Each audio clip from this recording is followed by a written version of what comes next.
Eu cresci acreditando que a felicidade era algo simples. Uma casinha modesta, comida na mesa e, quem sabe, realizar o meu sonho de abrir uma loja de roupas. Mas, como dizem, a vida é cheia de surpresas. A minha veio na forma de Jorge. Ele era o tipo de homem que chamava a atenção em qualquer lugar. Alto, confiante, com aquele jeito seguro que fazia qualquer pessoa acreditar em tudo o que ele dizia. Eu trabalhava como vendedora numa loja pequena, dobrando roupas e atendendo clientes, quando ele entrou pela primeira vez. Mesmo cercado de luxo, Jorge não era arrogante e talvez tenha sido isso que me atraiu. Ele não parecia ligar para o fato de eu ser de origem humilde. Para ele, eu era especial, e fez questão de deixar isso claro desde o início. Nosso namoro foi um conto de fadas, jantares em restaurantes caros, passeios em lugares que eu nem sabia que existiam, e presentes, muitos presentes. Confesso que, no começo, achei aquilo um pouco exagerado. Mas quem recusaria? Pela primeira vez, eu me sentia valorizada. Quando ele me pediu em casamento, foi como se eu tivesse ganhado na loteria da vida. Ele tinha tudo planejado. A casa no condomínio Jardins Imperiais, o vestido de noiva mais lindo que eu já tinha visto e até um contrato pré-nupcial. É só uma formalidade, ele disse com um sorriso, enquanto deslizava o papel pela mesa. Naquele momento, eu nem me importei em ler. Tudo parecia tão certo, tão perfeito, que eu não via motivo para questionar. A casa em que passamos a viver era como um sonho. Alta, com janelas enormes que deixavam a luz entrar, cheia de móveis, elegantes e peças de decoração que pareciam ter saído de uma revista. Eu me sentia uma princesa. E Jorge, bem, ele parecia meu príncipe encantado, pelo menos no início. Não demorou muito para que as ausências começassem. Jorge trabalhava demais. Primeiro eram as reuniões, depois as viagens frequentes. Ele sempre prometia compensar, trazendo presentes de onde quer que estivesse, mas aquilo não preenchia o vazio que crescia dentro de mim. Eu tinha tudo, mas me sentia sozinha naquela casa tão grande. Os dias começaram a se arrastar. Eu passeava pelos cômodos tentando me ocupar. Às vezes olhava pela janela para o jardim impecavelmente cuidado e me perguntava como eu tinha vindo parar ali. Por fora, minha vida parecia perfeita, mas por dentro, algo estava errado. Eu nunca fui de reclamar, sabe? Sempre aceitei a vida como ela vinha.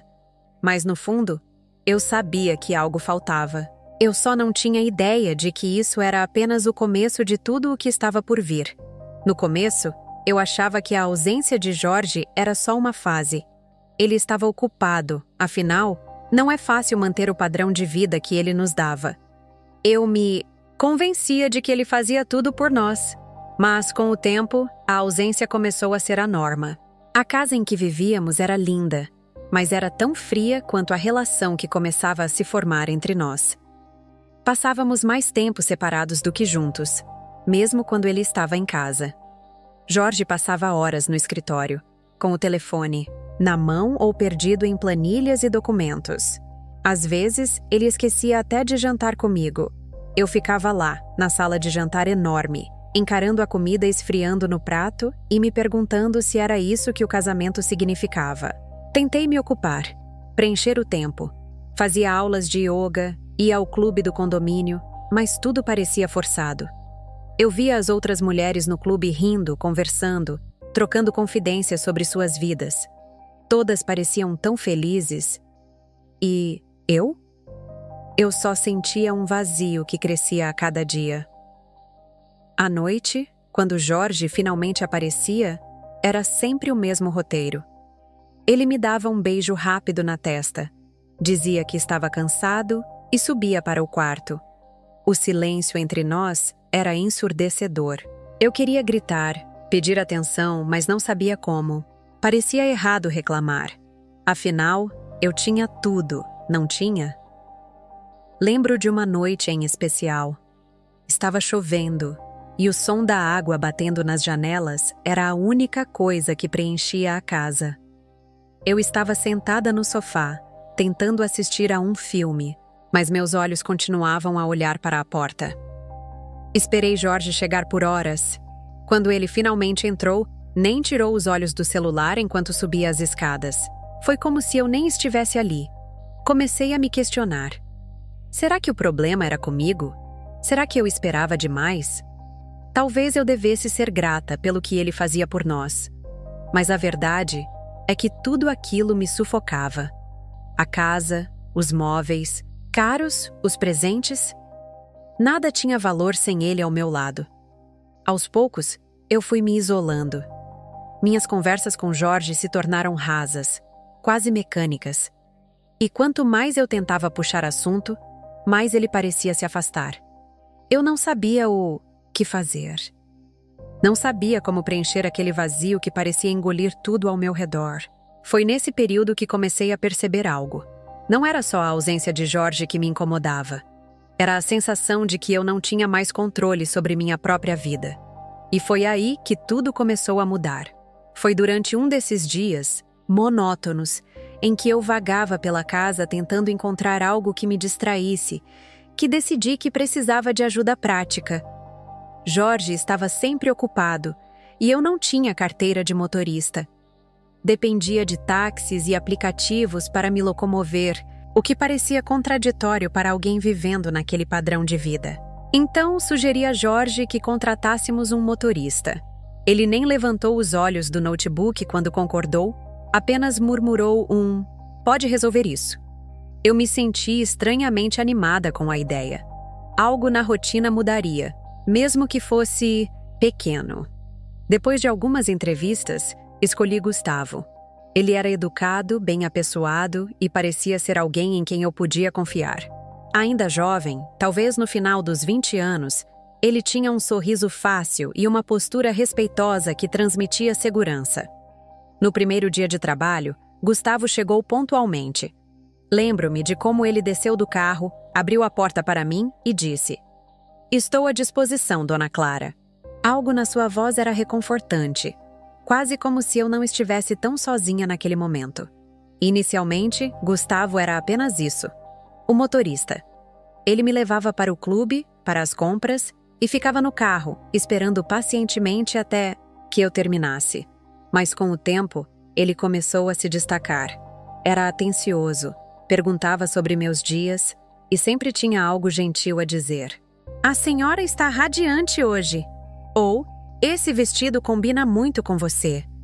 Coisas simples, mas que, vindo dele, pareciam mais verdadeiras do que qualquer presente que Jorge pudesse me dar. Comecei a notar como Gustavo sempre estava disponível, sem nunca parecer invasivo. Se eu me atrasava para sair, ele dizia que não tinha problema. Se eu queria mudar o roteiro de última hora, ele fazia sem questionar. Mas o que realmente chamou minha atenção foi sua habilidade de escutar. Um dia, enquanto estávamos presos no trânsito, comecei a reclamar da chuva e acabei desabafando sobre como me sentia sozinha. Ele ouviu tudo, sem interromper, e no final, disse apenas: "A solidão é uma coisa difícil de lidar, mas às vezes conversar já ajuda um pouco". A partir daquele dia, nossas conversas começaram a se aprofundar. Gustavo me contava sobre sua vida, sobre como veio de uma família humilde e estava economizando para ajudar os pais a reformar a casa onde moravam. Eu via nele algo que me faltava: simplicidade, sinceridade. Eu ainda não sabia, mas Gustavo estava se tornando mais do que apenas um motorista. Ele estava ocupando um espaço que Jorge tinha deixado vazio há muito tempo. No início, eu me recusava a admitir que algo estava mudando. Para mim, Gustavo era apenas um motorista, alguém que estava ali para cumprir seu trabalho. Mas, com o tempo, as coisas começaram a parecer diferentes. Eu me pegava ansiosa pelos momentos em que ele chegava, sempre pontual, com aquele sorriso fácil e a postura que transmitia segurança. As conversas durante os trajetos se tornaram um alívio para os dias longos e vazios. Gustavo tinha uma forma simples de me fazer sentir ouvida. Ele não dava conselhos nem julgava, apenas ouvia. Lembro de um dia, enquanto voltávamos do clube, em que confessei que, às vezes, me sentia como um fantasma naquela casa. Ele olhou pelo retrovisor, com os olhos calmos, e disse: "A senhora merece mais do que só ser vista. Merece ser notada." Foi a primeira vez em muito tempo que me senti realmente importante para alguém. Pequenos gestos começaram a ganhar significado. Ele abria a porta do carro para mim, perguntava se eu estava bem, elogiava discretamente quando eu usava algo novo. "Esse casaco ficou ótimo na senhora", ele dizia, com um sorriso que parecia sincero. Jorge nunca dizia nada, nem mesmo notava. Um dia, tudo mudou. Era uma tarde chuvosa, e eu tinha insistido para Gustavo me acompanhar até um café próximo.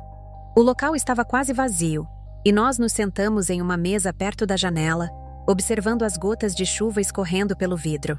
Durante a conversa, ele contou sobre sua infância, sobre como cresceu em um bairro simples, com pais que sempre fizeram tudo para dar a ele e aos irmãos uma vida digna. A maneira como ele falava, com gratidão e humildade, me tocou profundamente. Foi nesse dia que percebi que Gustavo representava algo que eu havia perdido: conexão. Ele era o oposto de Jorge em todos os sentidos: simples, presente, genuíno. E pela primeira vez, me permiti sentir algo que até então eu tentava negar. Não demorou para que essa conexão emocional evoluísse. Foi em uma noite em que eu estava especialmente vulnerável, depois de mais uma discussão fria com Jorge. Quando Gustavo me deixou em casa, hesitei ao sair do carro. Ele notou minha inquietação e perguntou se eu precisava de algo. Não sei se foi o tom da voz dele ou o silêncio que veio depois, mas naquele momento, nossos olhares se encontraram de um jeito que dizia tudo.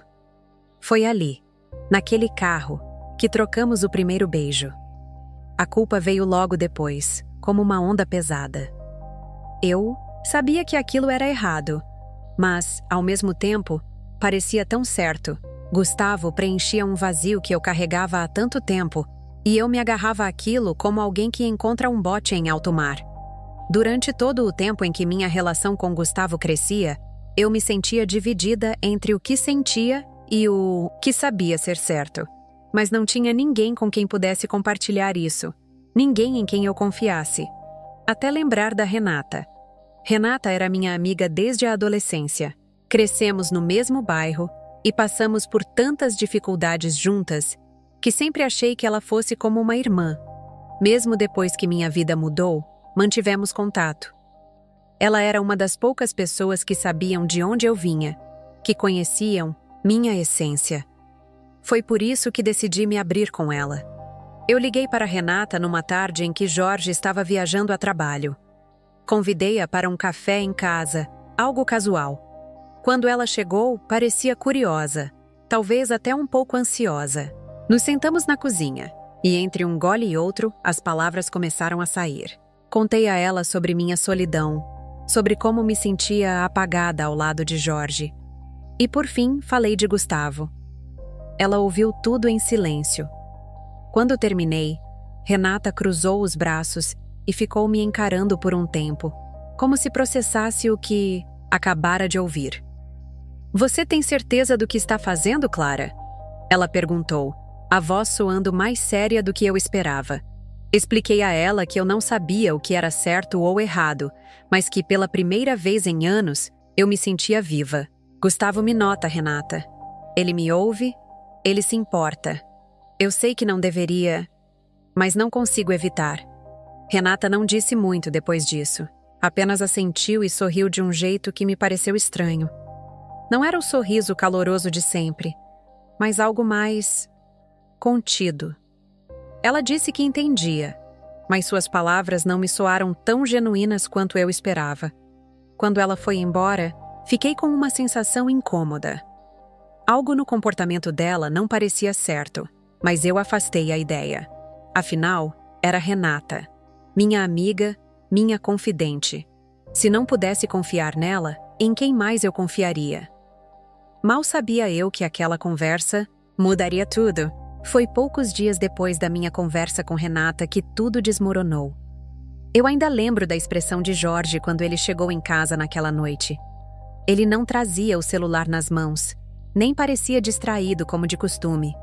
Pelo contrário, seus olhos estavam fixos em mim, carregados de algo que eu não conseguia decifrar. Era como se, finalmente, ele estivesse me enxergando, mas não do jeito que eu esperava. Ele esperou até que estivéssemos na sala para falar. Você tem algo para me contar, Clara? A voz dele era dura, quase fria. Meu coração disparou, mas tentei me manter calma. Do que você está falando? Respondi, minha voz tremendo. Jorge respirou fundo, cruzando os braços. Eu sei sobre Gustavo. Sei de tudo. Por um momento, achei que o chão tinha sumido sob meus pés. Meu corpo ficou imóvel, como se tivesse congelado. Não fazia sentido. Ninguém sabia sobre nós dois. Ninguém, exceto Renata. Tentei me explicar, mas Jorge não me deu a chance. Não tente negar. Ela me contou tudo. O tom acusador dele me atingiu como um golpe.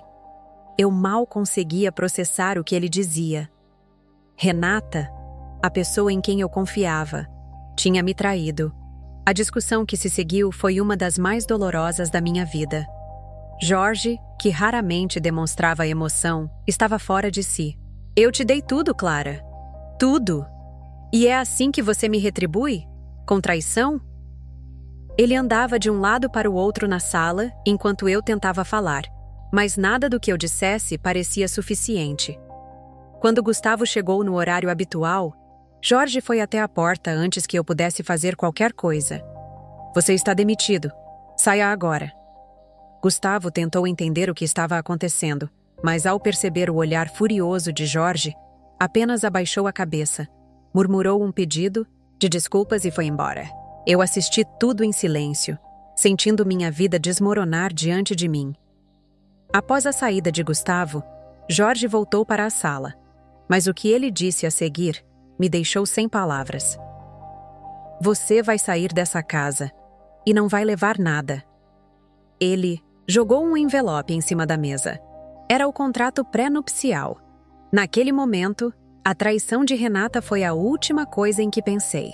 O que Jorge estava dizendo me atingiu com ainda mais força. Você assinou, Clara. Você sabia exatamente o que estava fazendo. Mas eu não sabia. Pelo menos, não naquela época. Eu era tão cega pelo que achava que era amor que nem tinha lido as cláusulas. Agora, tudo fazia sentido. Naquela noite, fui obrigada a deixar a casa. Com uma mala pequena nas mãos, olhei para o condomínio Jardins Imperiais pela última vez. Enquanto isso, tudo o que ecoava na minha mente era o rosto de Renata e a pergunta que eu não conseguia calar. Por quê? Eu me sentia como se tivesse perdido tudo. Naquela noite, enquanto deixava a casa com apenas uma mala na mão, o peso do contrato pré-nupcial parecia maior do que qualquer bagagem que eu pudesse carregar. Era quase irônico lembrar do momento em que Jorge me apresentou o documento. É só uma formalidade, meu amor, ele disse, com aquele sorriso encantador que fazia tudo parecer seguro, natural. E eu, cega pelo sonho de um futuro perfeito, assinei sem pestanejar. Na época eu nem imaginava o que estava por trás daquele papel. Quem pensaria nisso? Jorge parecia perfeito, um homem que me oferecia o mundo. Eu não queria acreditar que algo tão pequeno, tão insignificante na minha cabeça, pudesse, um dia, se tornar a arma que ele usaria contra mim. Quando voltei para o pequeno apartamento que meus pais ainda alugavam, a realidade bateu com força. Sentei-me na cama que um dia foi minha, agora pequena demais para quem havia se acostumado a espaços luxuosos. Puxei o contrato de dentro da mala, aquele mesmo papel que Jorge jogara na mesa antes de me expulsar. Pela primeira vez, li cada cláusula com atenção. Era tudo muito claro. Em caso de separação por infidelidade, eu perderia qualquer direito aos bens adquiridos durante o casamento. As palavras pareciam gritar comigo, zombar da minha ingenuidade.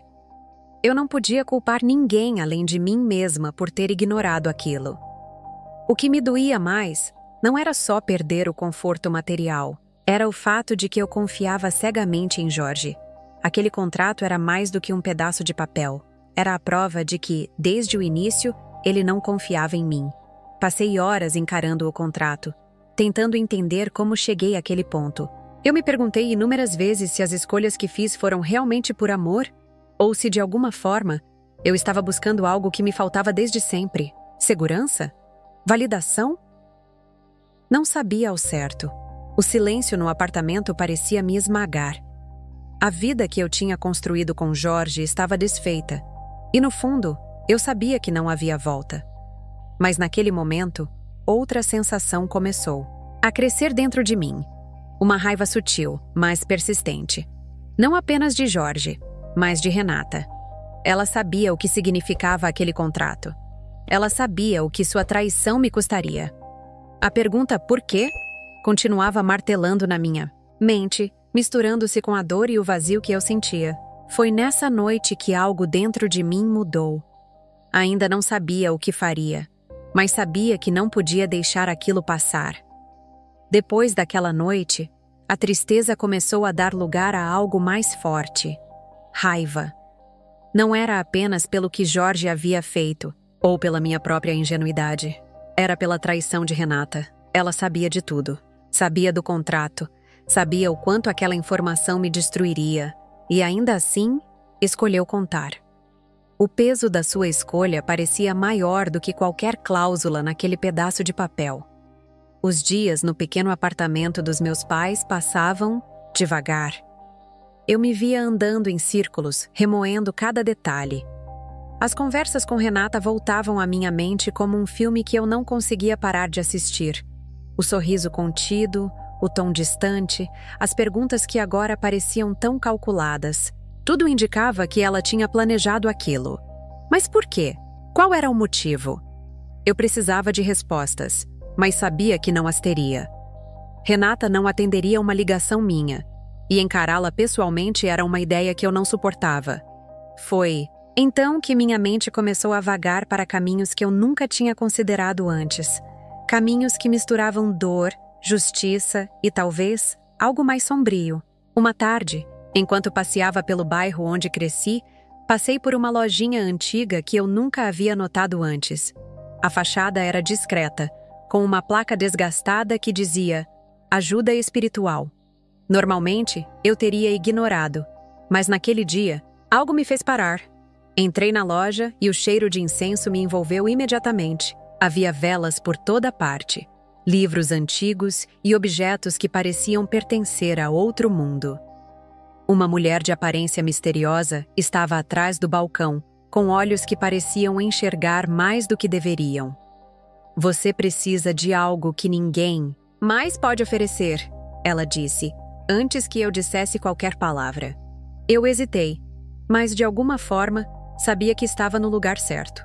Contei a ela minha história, com todos os detalhes. Ela ouviu em silêncio, sem me interromper, e quando terminei, simplesmente disse: "Existem formas de equilibrar a balança, mas isso tem um preço." Foi a primeira vez que ouvi falar do ritual. Ela explicou que era um processo antigo, algo que exigia foco e intenção. Eu precisaria de objetos pessoais de Renata, além de itens específicos, como velas pretas e um espelho pequeno. No início, a ideia me assustou, mas, ao mesmo tempo, parecia a única forma de retomar o controle. Com as instruções em mãos, voltei para casa. Passei dias me perguntando se deveria mesmo seguir com aquilo. Era como se uma parte de mim ainda tentasse resistir, mas outra, mais forte, gritava que era justo. Renata tinha destruído a minha vida. Agora, ela precisava sentir o mesmo. Quando decidi realizar o ritual, fiz isso com uma determinação que eu nunca havia sentido antes. Eu segui cada passo cuidadosamente, recitando as palavras que a mulher havia me ensinado, sentindo a energia no ar mudar à medida que avançava. Quando terminei, um silêncio pesado tomou conta do quarto e, por um momento, eu me perguntei se aquilo realmente funcionaria. Eu não sabia o que estava por vir, mas sentia que algo havia mudado, dentro de mim e no mundo ao meu redor.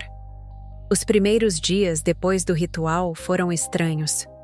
Parte de mim achava que nada mudaria, que tudo aquilo não passava de um ato simbólico, quase como uma tentativa desesperada de me sentir no controle. Mas aos poucos, coisas começaram a acontecer. Recebi a primeira notícia sobre Renata por meio de uma conhecida em comum. Ela mencionou, quase casualmente, que Renata estava passando por problemas no relacionamento. Parece que o noivo dela terminou de repente, disse a mulher enquanto mexia no telefone, como se fosse apenas mais uma fofoca. Por fora, eu fingi desinteresse, mas por dentro, algo se mexeu. Eu sabia que podia ser coincidência. As relações nem sempre dão certo, mas então, outras informações começaram a chegar. Renata parecia estar enfrentando uma maré de azar. O emprego que ela tanto amava e fazia questão de exibir, agora estava em risco por conta de cortes na empresa. Amigos começaram a se afastar dela e sua presença em redes sociais, antes tão ativa, foi diminuindo. Era como assistir algo se desenrolar lentamente, e cada pedaço da história chegava até mim como se o universo quisesse que eu soubesse. Eu me perguntava se aquilo era realmente o resultado do ritual ou apenas o acaso. Mas no fundo, eu sabia a resposta. Um dia, enquanto passava pelo bairro onde ela morava, vi Renata de longe. Ela estava sentada em um banco de praça, o olhar fixo no chão. Sua postura, antes confiante, parecia murcha, quase derrotada. Era uma visão que deveria ter me trazido satisfação, mas, ao invés disso, deixou um gosto amargo na boca. Eu me convencia de que era o que ela merecia. Ela destruiu, minha vida revelou segredos que não eram dela para contar, e agora estava colhendo o que plantou. Mas mesmo assim, uma parte de mim não conseguia ignorar o peso daquela cena. Naquela noite, sozinha no quarto pequeno onde agora eu morava, me peguei pensando se havia ido longe demais. Será que o ritual realmente funcionou? E, se funcionou, eu tinha o direito de fazer aquilo? Renata tinha errado, sim, mas será que eu estava me tornando alguém pior do que ela? Essas perguntas não tinham respostas, pelo menos não naquele momento. Mas uma coisa era certa: o ritual havia deixado sua marca, tanto na vida de Renata quanto na minha. Mesmo depois de tudo o que aconteceu, eu não sei se posso dizer que me sinto em paz. A vida de Renata desmoronou diante dos meus olhos, e no fundo, eu sabia que aquilo não era coincidência. Era como se o ritual tivesse despertado algo invisível, algo que operava nas sombras, trazendo consequências que ninguém poderia prever. Mas, ao mesmo tempo, as consequências não se limitaram à vida dela. Eu sentia isso, mesmo sem entender completamente. Era como se cada ação que tomei, cada palavra que recitei, tivesse deixado uma marca em mim também. Às vezes, à noite, sozinha no quarto onde agora vivia, eu me pegava pensando em Gustavo, em Jorge e em tudo o que perdi. Será que realmente valeu a pena? Olhando para trás, não posso dizer que me arrependo completamente. Renata sabia o que estava fazendo quando contou para Jorge. Ela sabia o que isso custaria para mim. Parte de mim acredita que ela merecia pagar por isso, que foi apenas justiça. Mas outra parte, mais silenciosa, se pergunta se eu fui longe demais. A ironia é que mesmo depois de tudo, a dor não foi embora. Perdi Jorge, perdi Gustavo e, no fundo, perdi uma parte de mim. A raiva que me consumia deu lugar a um vazio estranho, difícil de descrever. Eu pensei que o ritual traria alívio, mas tudo o que ele fez foi me lembrar de que escolhas têm um preço. Hoje, quando passo pelas ruas do bairro onde cresci, sinto como se carregasse algo invisível, uma energia que não estava lá antes. Não sei se é culpa ou algo mais profundo, mas sei que não sou mais a mesma pessoa que era quando tudo começou. Se tem algo que aprendi com tudo isso, é que o mal nunca fica longe. Ele encontra o caminho de volta, sempre. Talvez não imediatamente, talvez não da forma que esperamos, mas ele volta. Por isso, espero que, ao ouvir minha história, você pense 2 vezes antes de deixar a raiva te guiar. Porque uma vez que cruzamos certas linhas, nunca mais podemos voltar. E lembre-se, o mal nunca fica longe. Ele sempre encontra o caminho de volta.